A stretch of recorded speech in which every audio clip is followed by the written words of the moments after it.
if we start to think about the incident analysis, and again, that's the very basic analysis, thinking about the who, what, where, when, why, and how, at least the first pass at that information.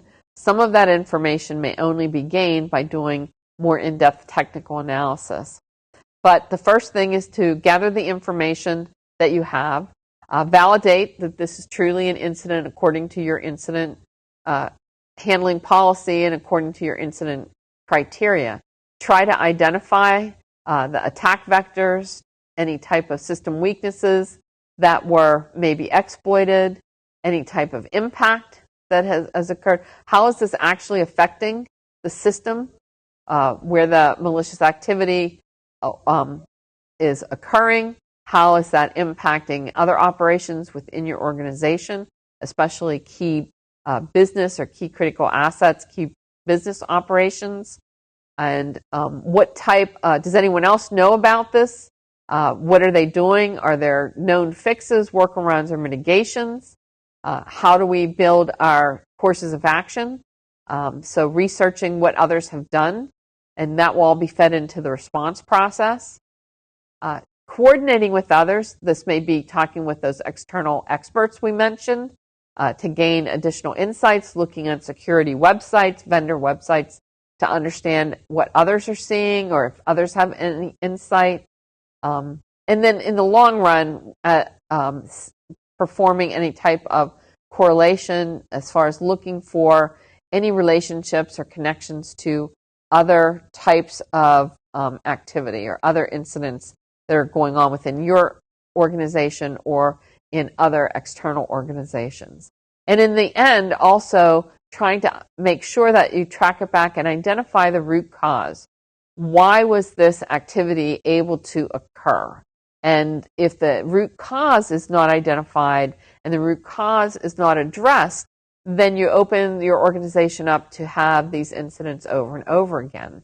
One of the problems that we see reported by those in the incident management community is very often the incident management staff is very small and understaffed and with a lot of incidents to handle.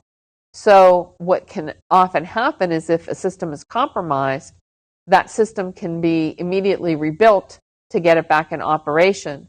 And in that case, all the evidence has been removed and the analysis can't occur, and therefore we don't get a chance to understand even the basics of the incident activity, and we certainly don't get to understand the root cause. So as we look at balancing the need to have systems up and operational, the need to ensure the budgets aren't overspent, we also have to understand that if we're not allowed to collect evidence and do the analysis, we may be opening the organization up for actually greater financial losses, downtime, and productivity because we haven't been able to identify and stop the root cause. So those are all things to think about as part of the incident analysis process and the tasks that need to be performed. So this slide was trying to just give a high-level understanding of the high-level tasks that would be done as part of that incident analysis. But let's step back now and think about analyzing the data. So some of the initial incident analysis process. And remember, incident analysis is really looking to try to identify some of the initial basic questions. Who's involved? What's the time frame? Is this activity ongoing? Is it completed? If it was an attack, was it successful? What was impacted? So trying to pull together all of that information. And as you collect that information, one of the things that can often be helpful is to start to generate a timeline diagram of what you know and when that information was available. When did the activity start? When did the incident report come in? It's helpful for incident management staff to have maybe whiteboards to draw on or flip charts to draw on so that that information can start to be laid out. Very often, once you do a simple visualization of the information, you can see key relationships or key actions and activities that maybe were not so easily seen from a email that was sent as or an incident report form or a log file. So pulling that information out and diagramming a timeline, especially for complex incidents, can be very helpful. One of the things to think about is, where's your evidence coming from? As far as, are you getting log files? Well, do we know what the timestamps on those log files are? We don't want to assume. We always want to make sure that we know, so that we can adjust time zones if we're dealing with victim sites, or if we're dealing with stakeholders that are in multiple different time zones. So as we start to do that drawing, tracing the activity and any subsequent or related activity. Now, as we begin to do analysis, we look for any corroboration, we look for any supporting information. So for the initial incident report, at that time, once we've defined when the time frame was, so let's say that there was a system that was compromised and malware was downloaded. Let's look around that same time and also before that time for any other abnormalities in system and network traffic. Was there some type of strange traffic coming to that particular system or coming from that particular system? Were there strange logins? Were there times when someone usually is not working on that system? Maybe they work 8 to 5 and the system was accessed at 3 o'clock in the morning. So any types of abnormalities that can help us trace back and say, what else was happening, and can we see now that here's where a particular file was downloaded to that system, here is when that malware was installed, here's where it came from, did it come in through an email, did it come in through some type of remote exploit? So trying to trace back. Of course, you can only collect that additional information if you have the right network tools in place and if you have the right logging turned on.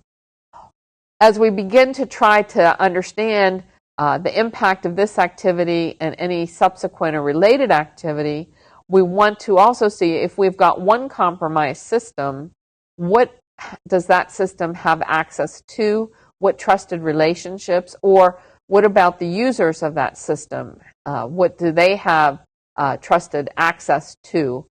Is there particular data sets they have access to that are able to be compromised? Is there some restrictions on accessing these other systems or other data pools from a particular system itself, or from the owner of that system and their credentials?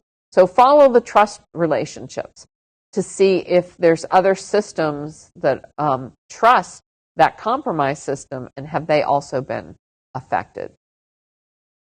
And again, as you learn more information, if you're doing that visualization, you can add that information that you're finding to that timeline, but also you should be documenting what your investigation and what your analysis has shown up, any new information that you're finding, and if possible in your incident tracking system, unless there's some other way you're supposed to document that for your own incident management policies. So some of the initial review from the initial data that you've already begun to collect is, what does the information tell you? Was this an exploit? Was this an attack actually successful? Did they get access to anything? If so, what was that? Or did other defensive precautions stop them, and they were not successful? That can be for a compromised system, so that maybe they were trying to install particular types of activity, maybe install malicious code that would set up the system as a botnet, but other security controls stopped any of that botnet activity from leaving your network. Trying to characterize the nature of the attack. Is the attack actually over, or is it still ongoing? And if it's still ongoing, that may impact the next steps that you take to collect activity? Do you try to contain and stop that ongoing attack, or do you study it to try to understand more what the perpetrator is doing? If you're going to let that attack go on, what else might be affected? What liabilities might you have?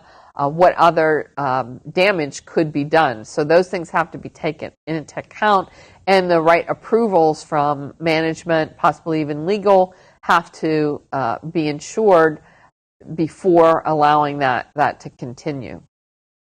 Also identifying what systems within your infrastructure are affected, where they might be physically and logically located, and can we identify, are there any other systems or sites external to your organization that are also affected?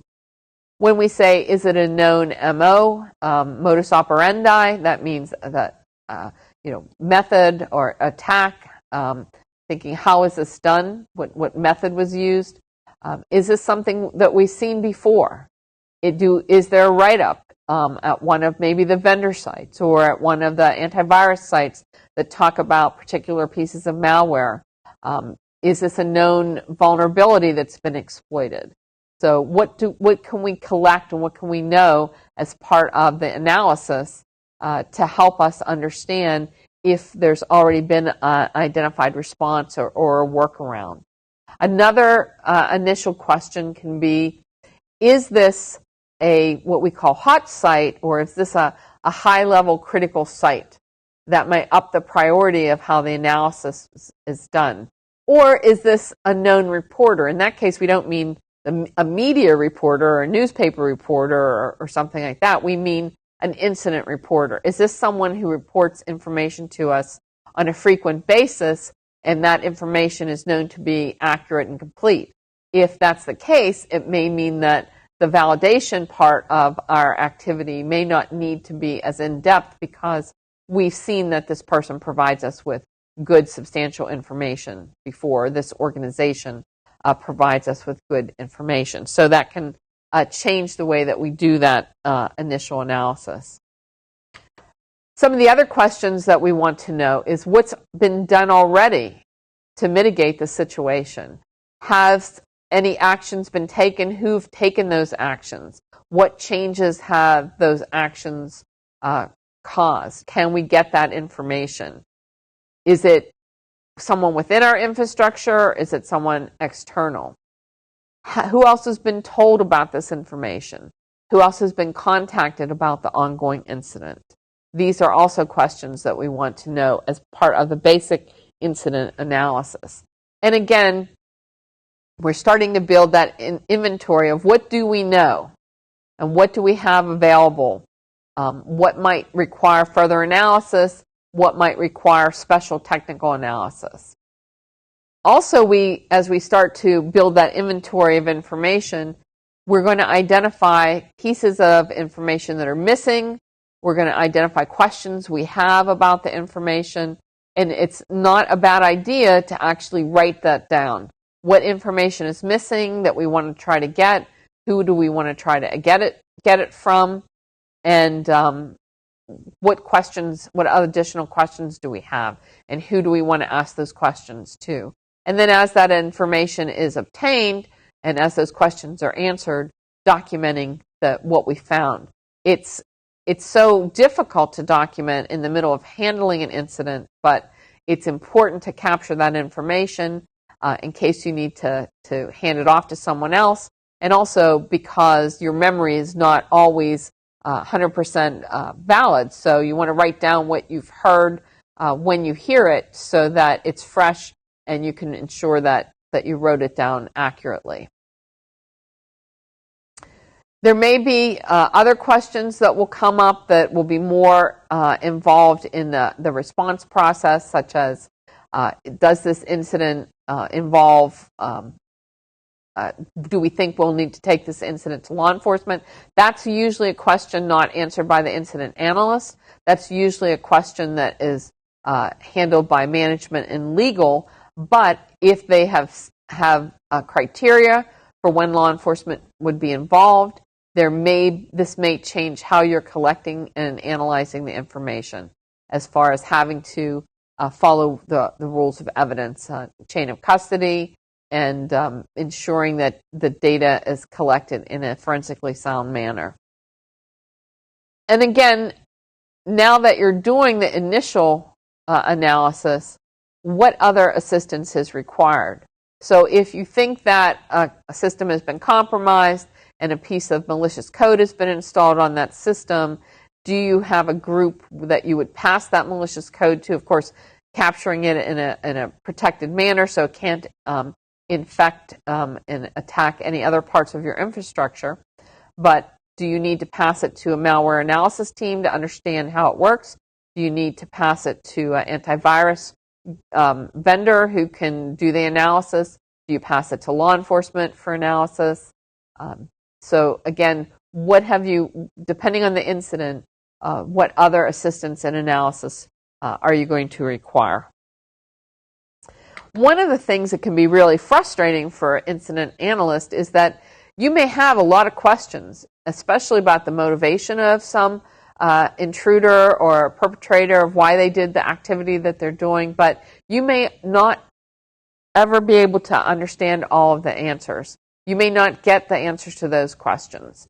And that can, you may never find out that. So you need to be able to figure out what happened or how things fit together. You may not be able to do that. That's what we want to do. We want to figure out what happened and how it all fit together, how the intruder got in, what they actually did, how much they